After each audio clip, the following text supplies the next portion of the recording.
Mr. Jeffrey Sachs, invited expert in the Institute for Global Cooperation and Understanding at Peking University, says it is dangerous for US to raise tensions with China. I like to present his speech from CGTN. Now the United States is raising tensions with China. It's doing so deliberately, dangerously, and provocatively. And the main media in the United States go along with this U.S. government line.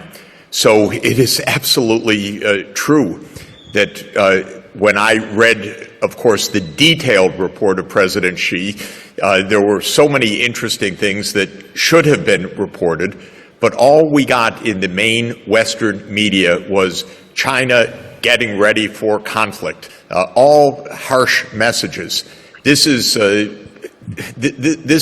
narrative that is in the United States. The U.S. is also trying to pull Europe into this negative narrative vis-a-vis China.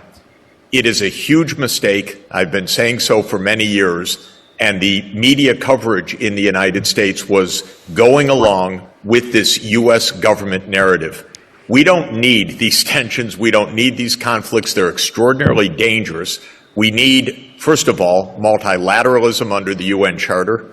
We need and have a multipolar world. It's not a world that the U.S. leads, but sometimes many people in U.S. leadership, in the U.S. government, think they lead the world. This is a huge mistake and a huge danger. But we need to reduce these tensions. And unfortunately, right now in the U.S. political scene, there's actually a desire to raise the tensions. It's extraordinarily dangerous. What are you reading that is important from the report, from the spirit of the report that is not mentioned by the mainstream U.S. narrative? What do you think is the complete China message? The true China message was a message of multilateralism, that China wants a multilateral world under the UN Charter very explicitly. It doesn't seek domination. It doesn't seek conflict in any way.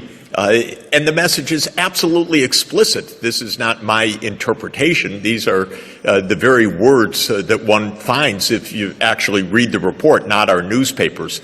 But the U.S. is in a different game right now. The U.S. government, I should say. The American people, not so much, but the U.S. government thinks that we are in a grand competition with China, that it's a devastating competition. We need to contain China. Many very harsh, absolutely anachronistic, dangerous ideas. By the way, at the same time as we have a proxy war between the United States and Russia, because that war in Ukraine has a great deal to do with the American intention to push NATO into Ukraine and across the Black Sea into Georgia.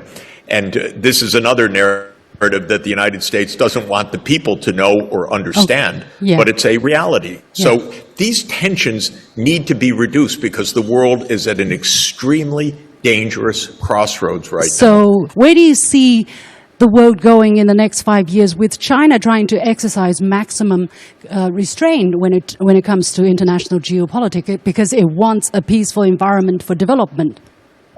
Of course it wants a peaceful environment. The peaceful environment has been wonderful for China's end of poverty and its economic development and its developing relations with other parts of the world, and we should absolutely celebrate those accomplishments, not view them as threats, but celebrate them.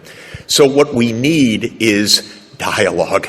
We need better understanding. We need we need the leaders of China and the United States to meet routinely. We need governments to meet routinely so that this is a normal relationship.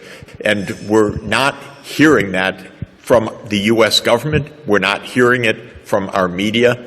But I think the intention stated very clearly from the 20th Party Congress is that's what China wants.